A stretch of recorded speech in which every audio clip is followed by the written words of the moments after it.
సాయిరామ్. సమర్థ సద్గురు సాయినాథ్ మహారాజ్కి జై. మన సాయి భక్తులందరికీ నమస్తే అండి. అందరూ ఎలా ఉన్నారు, ఏం చేస్తున్నారు? ఈరోజు వీడియోలోకి వెళ్లే ముందు బాబా గారు ఆశీస్సులు మీ అందరికీ దొరకాలని మనస్ఫూర్తిగా కోరుకుంటున్నానండి. ఇంకా ఈరోజు బాబా ఏమంటున్నారు అని అంటే, బిడ్డ ఈరోజే నీకు ఒక మంచి ఆఖరి అవకాశాన్ని నీకు పంపించబోతున్నాను తల్లి. అంటే నిన్ను వెతుక్కుంటూ రాబోతుంది. అస్సలు నిర్లక్ష్యం అనేది ఏమాత్రము కూడా చేయకు. ఇలాంటి ఒక అవకాశం అనేది మళ్ళీ నీకు రానే రాదు తల్లి. ఒక్కసారి నమ్మకంతో నేను చెప్పే ఈ మాటల్ని ఆలకించు అని చెప్పి ఒక గొప్ప సందేశాన్ని ఈ గురువారం నాడు మనకి పంపిస్తున్నారండి. అంటే బాబా ఏం చెప్పబోతున్నారు, ఏంటి, ఎందుకోసం ఆఖరి అవకాశం అని అంటున్నారు అనేది కూడా ఈరోజు తెలుసుకుందాము. ఇంకా వీడియోను పూర్తిగా చూడండి ఫ్రెండ్స్. వీడియోలోకి వెళ్ళడానికి ముందుగా మన ఛానల్ని ఎవరైతే కనుక కొత్తగా చూస్తున్నారో వాళ్ళు ప్లీజ్ సబ్స్క్రైబ్ చేసుకోండి. మీకు వీడియో నచ్చితే ఖచ్చితంగా ఒక చిన్న లైక్ చేసి మీ ఫ్రెండ్స్ అందరికీ కూడా షేర్ చేయండి. ఇంకా వీడియోలోకి వెళ్దాం. నిజంగా అండి బాబా అన్నట్టుగా మనకి ఎన్నో రకాలుగా అవకాశాలు ఇచ్చి ఉంటారండి. అది ఒక్కొక్కసారి మనకి తెలియకపోయి కూడా ఉండొచ్చు, మనం నిర్లక్ష్యం చేసి ఉండొచ్చు, అది మన చేయి జారి కూడా వెళ్ళిపోయి ఉండొచ్చు అండి. కానీ ఈ గురువారం నాడు ఈరోజు పౌర్ణమి కూడా అండి, మనకి 27వ తారీఖు గురువారం నాడు మనకి పౌర్ణమి రావడం అనేది జరిగింది. గురువారము ప్లస్ శుక్రవారం నాడు కూడా పౌర్ణమి ఉంది కాబట్టి చాలా మంచి అవకాశం అండి. బాబా మనల్ని వెతుక్కుంటూ పంపించబోతున్నారు అని అంటే మనం ఎన్నో రకాలుగా నిర్లక్ష్యం చేస్తున్నామని, బాబా అది ఎలాంటి అవకాశం అనేది కూడా తెలుసుకోకుండా, అంటే చాలామంది కూడా అండి మనం ఎవరన్నా సరే ఒక ఫోన్ చేసి మనతో మాట్లాడినప్పుడు కానీ, లేదంటే కనుక ఏదైనా ఒక అవకాశం మనల్ని వెతుక్కుంటూ వచ్చినప్పుడు కానీ, అబ్బా ఇప్పుడు కాదులే తర్వాత చూద్దాంలే అని కూడా మనం ఆలోచించి వద్దని కూడా చెప్పి ఉండొచ్చు. కానీ ఈరోజు బాబా అన్నట్టుగా అండి ఈరోజే ఒక మంచి అవకాశం అనేది నేను వెతుక్కుంటూ వస్తుంది. అంటే ఈరోజు చూసే వాళ్ళకి ఈరోజు అండి, మీరు తర్వాత చూసినా కూడా మీరు ఏ రోజు చూస్తే ఆ రోజు అన్నట్టుగా లెక్కలోకి మీరు తీసుకోవచ్చు. ఇంకా బాబా చెప్పింది అక్షరాల నిజమండి. నాకు తెలిసినంత వరకు కూడా అండి నా కళ్ళ ముందు జరిగిన ఒక విషయాన్ని మీకు తెలియజేస్తున్నాను. ఒక భార్య భర్తలండి మీ ఉన్న ఇంటికి పక్కన పోర్షన్లో ఉండేవాళ్ళండి, మనకి నైబర్స్ అనమాట. నిజంగా ఆయన ఒక డైరెక్టర్, అంటే కొత్తగా సినిమా తీయాలన్న ఒక ఆశ అనేది అతనికి ఉంది. కొత్తగా అసిస్టెంట్ డైరెక్టర్ లాగా అతను పనిచేస్తున్నారండి. పనిచేస్తున్నప్పుడు వాళ్ళ వైఫ్ ఏమో నార్మల్గా జాబ్కి వెళ్తున్నారనమాట. ఆయన సినిమాలు తీయాలని, డైరెక్షన్ చేయాలని చాలా కోరికలండి అతనికి. కానీ చాలా ఏళ్ళగా అవకాశం అనేది రాక చాలా ఇబ్బంది పడుతూ బాధపడుతూ ఉండేవాళ్ళు. వేరే పనికి కూడా అతను వెళ్ళే ఇంట్రెస్ట్ కూడా అతనికి లేదండి. వాళ్ళ ఆవిడతో రోజు గొడవ పడుతూ ఉండేవాళ్ళు, రోజు అరుచుకుంటూ ఉండేవాళ్ళు, పొట్లాడుకుంటూ ఉండేవారండి. అలాగా తన భార్య మూలంగా అండి అతనికి ఒక అవకాశం అనేది వచ్చింది. అంటే అతను ఒక డైరెక్టర్ని, మామూలుగా ముందంతా కూడా చిన్న చిన్న షార్ట్ ఫిల్మ్స్ తీసేవాళ్ళు అనమాట. ఆయన తీసినప్పుడు అవి చూసి తన భార్య మూలంగా, మీ హస్బెండ్ని ఆయనే కదా ఇలా షార్ట్ మూవీస్ తీశారు, మేము చూసాము, అతనికి ఒక సినిమా డైరెక్షన్ కోసం మేము అతన్ని కాంటాక్ట్ అవ్వాలి అని చెప్పి తన భార్యని అతని నెంబర్ అడిగారండి. అడిగినప్పుడు తన భార్యకి ఆ అవకాశాలు కానీ అలా సినిమా డైరెక్షన్ కానీ చేయటం అనేది తనకి ఇష్టం లేదు. ఎందువల్లనంటే తనకి ఇంకా కూడా పిల్లలు పుట్టలేదండి, అంటే లైఫ్లో ఇంకా సెటిల్ అవ్వలేదని, వాళ్ళ హస్బెండ్ మీద కొంత కోపం, తనకి టైం అనేది వేస్ట్ చేస్తున్నారు, ఎప్పుడు మీకు ఛాన్స్ వచ్చి మీరు ఎప్పుడు లైఫ్లో సెటిల్ అయ్యేది అని చెప్పి గొడవలు పడుతూ ఉన్నారు. అలాంటిది ఒకరోజు అండి తన భార్యకి ఒక కాల్ అనేది వచ్చిందనమాట. వచ్చినప్పుడు ఇలా పెద్ద సినిమాకి డైరెక్షన్ చేసే ఒక డైరెక్టర్ దగ్గర నుంచి కాల్ వచ్చినప్పుడు తను రిజెక్ట్ చేసిందండి. అంటే ఎలాగా నెంబర్ అడిగినప్పుడు హస్బెండ్ నెంబర్ తను ఇవ్వలేదనమాట. లేదండి మా హస్బెండ్ ఇప్పుడు చేయటం లేదు, మానేశారు అని చెప్పి తను నిర్లక్ష్యం చేసి వదిలేసిందండి. ఇంకా ఆ విషయాన్ని హస్బెండ్ కూడా చెప్పలేదు. ఇలా పలానా వాళ్ళు అడిగారు, ఇలాగా మీ నెంబర్ అడిగితే నేను ఇవ్వలేదన్న విషయాన్ని తను చెప్పలేదు.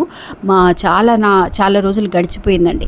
ఆ తర్వాత ఒకసారి యాక్సిడెంట్లుగా, అంటే అన్ఎక్స్పెక్టెడ్గా హస్బెండ్ని, ఆ డైరెక్టర్ని, ఇప్పుడు ఎవరైతే కనుక వైఫ్కి ఫోన్ చేసి మాట్లాడారో అదే డైరెక్టర్ అండి, వాళ్ళ ఆయన్ని కలిసి చెప్పారనమాట. ఇలాగా మిమ్మల్ని కాంటాక్ట్ అవ్వాలని చాలా రోజుల నుంచి మేము ట్రై చేస్తున్నాము, మీకు ఒక మూవీ అవకాశం అనేది, డైరెక్షన్ అవకాశం అనేది ఇవ్వబోతున్నాము, మేము ఒకసారి మీ వైఫ్ మూలంగా కూడా మేము అడిగాము, మిమ్మల్ని కాంటాక్ట్ అవ్వలేకపోయాము అని చెప్పి. అప్పుడు ఆ అవకాశం మిస్ అవ్వటం వల్ల అండి ఒక పెద్ద సినిమా డైరెక్షన్ అనేది అతను మిస్ అయిపోయారండి. అప్పుడు తను చాలా బాధపడే, అలాగ నేను మళ్ళీ ఏదైనా అవకాశం వస్తే చెప్తాను అని చెప్పి ఆ డైరెక్టర్ ఇంకా వెళ్ళిపోయారనమాట. ఇంటికి వచ్చి భార్యతో అడిగినప్పుడు తను చెప్పింది ఇలాగా, అవునండి అడిగారు నేనే ఇవ్వలేదు అని అంటే, ఎందుకు ఇలా చేసావు, నా లైఫ్ అనేది నిజంగా అందులోనే ఉంది నాకు, ఒక ప్యాషన్ అది, నేను చాలా రోజుల నుంచి ఎదురు చూస్తున్న ఒక కోరిక, నీ ఇలాంటి ఒక అవకాశాన్ని మిస్ చేసావు కదా అని చెప్పేసి బాధపడినప్పుడు హస్బెండ్ బాధపడుతూ ఉంటే తనకి కూడా ఒక బాధ అనేది అనిపించిందండి. అయ్యో మనం చెప్పుండాల్సిందేమో అని తను బాధపడింది. అలాగా మళ్ళీ ఎప్పుడు అవకాశం వస్తుందా అని ఇద్దరు కూడా ఎదురు చూస్తూ ఉన్న సమయంలో బాబా అండి చివరిగా ఒక పౌర్ణమి రోజునండి, నిజంగా మన ఇంట్లో వాళ్ళు చెబుతూ ఉంటారమ్మా ఈరోజు పౌర్ణమి చాలా మంచిది, మనం డాబా మీద కానీ మనకి ఏదైతే కనుక ఓపెన్ ప్లేస్ ఉందో ఆ చందమామ నీడ కింద, అంటే ఆ వెలుతురు కింద కూర్చొని మనం గనక కొంచెం సేపు కూర్చొని మాట్లాడినా భోజనం చేసినా కూడా చాలా ఒక మంచి పాజిటివ్గా అనిపిస్తుంది, చాలా హెల్తీగా అనిపిస్తుందండి. అలాగా వాళ్ళండి ఆ రోజు పౌర్ణమి అని కూడా తెలియకుండా మామూలుగా డాబా మీద కూర్చొని ఇద్దరు కూడా మాట్లాడుకుంటూ ఉన్నారు. నేను మామూలుగా అండి మన నైబర్స్ మనకి పక్కనే ఉన్నారనమాట. నేను మామూలుగా బయటికి వెళ్ళానండి. వెళ్ళినప్పుడు ఇద్దరు మాట్లాడుకుంటూ నన్ను పలకరించారనమాట.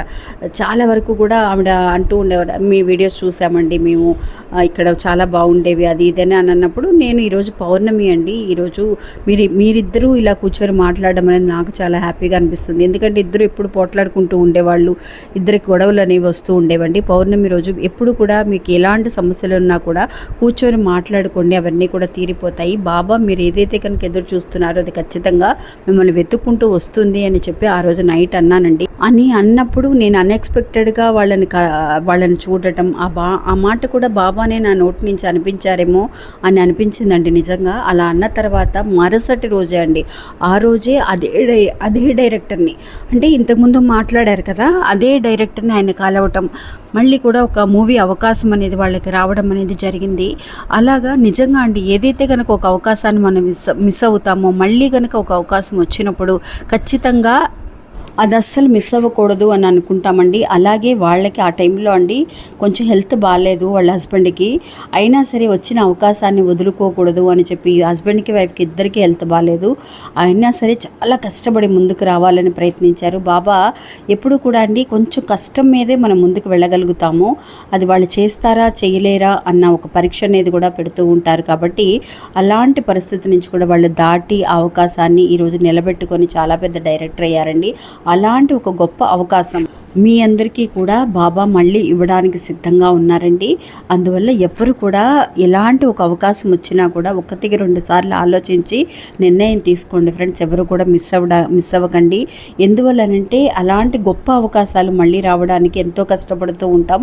అందువల్ల బాబా ముందుగానే మనకు తెలియచేస్తున్నారు. ఒకవేళ అలాంటిది ఏదైనా మిస్ అయ్యామా అని, ఒకవేళ ఎవరైనా వద్దని మనం ఏదైనా చెప్పినా కూడా మళ్ళీ వెళ్ళి అది దక్కడానికి ప్రయత్నించడం కోసమే ఈ వీడియో అండి. ఇంకా ఇది ఫ్రెండ్స్ ఈరోజు మన వీడియో. ఈ వీడియో కూడా మీ అందరికీ ఒక నమ్మకాన్ని ధైర్యాన్ని ఇస్తుందని అనుకుంటున్నాను. ఇంకా కూడా అండి చాలామంది మన వీడియోస్ చూసిన వాళ్ళు కొంతమంది ఇంకా సబ్స్క్రైబ్ చేసుకోలేదు. వీడియోని పూర్తిగా చూడండి ఫ్రెండ్స్. ఎందువల్ల అంటే నోటిఫికేషన్ మీకు వస్తుంది. సబ్స్క్రైబ్ చేసుకోవడం వల్ల మీరు కూడా ఇంకొక నలుగురికి షేర్ చేయడానికి అవకాశం అనేది కూడా కలుగుతుంది. మళ్ళీ మంచి ఇంకోళ్ళు మళ్ళీ కలుస్తాను. అంతవరకు సెలవు. నమస్తే సాయిరామ్.